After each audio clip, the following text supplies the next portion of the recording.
Dunyoning eng mashhur kishilari qaysi kitoblarni o'qishadi va tavsiya qilishadi? Keling, bugun shu haqda gaplashamiz.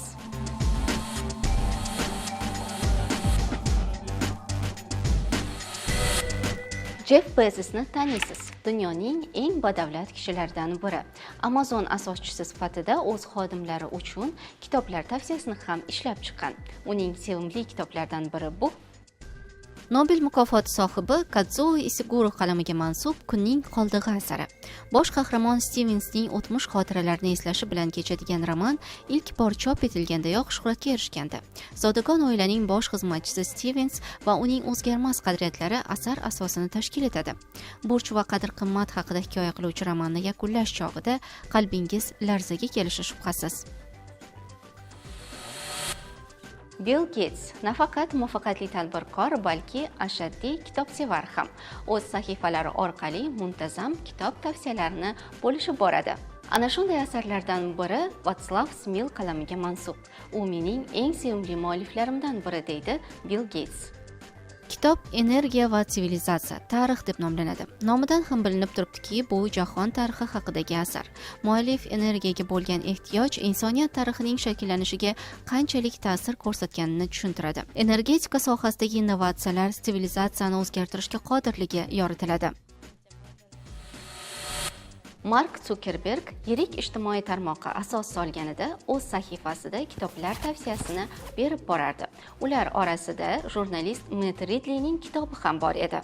Bu asarni gumanizm yo'nalishida o'ziga xos sotsiologik tadqiqot deb atasa bo'ladi. Jurnalist va tadbirkor Matt Ridleyning ushbu kitobi ratsional optimist deb nom olgan.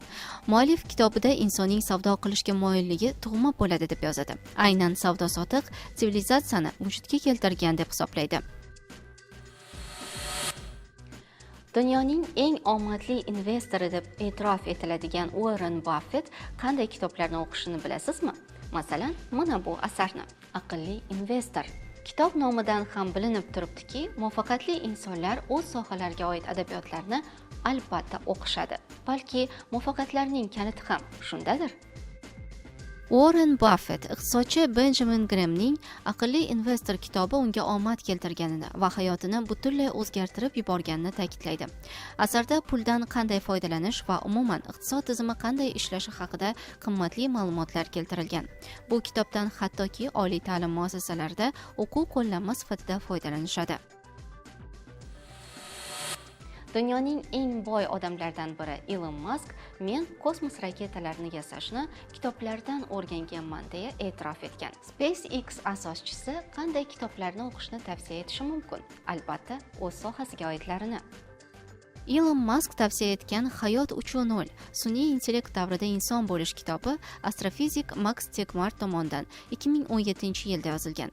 Muallif sun'iy intellekt kelajakka qanday ta'sir ko'rsatishi haqida mulohaza qiladi. Ona zamindagi hayot rivojini 3 bosqichga bo'lib o'rganadi.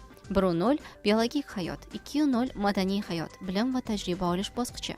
3.0 hali mavjud bo'lmagan umumiy tizimni butunlay o'zgartirib yuboradigan bosqich. Ilm-fanga qiziquvchilar uchun ajoyib kitob. Muvaffaqiyat bu tasodif emas.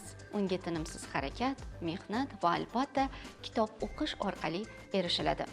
Top 5 kitob sahifasi orqali eng yaxshi va sara asarlar tavsiyasida davom etamiz. Yana ko'rishamiz.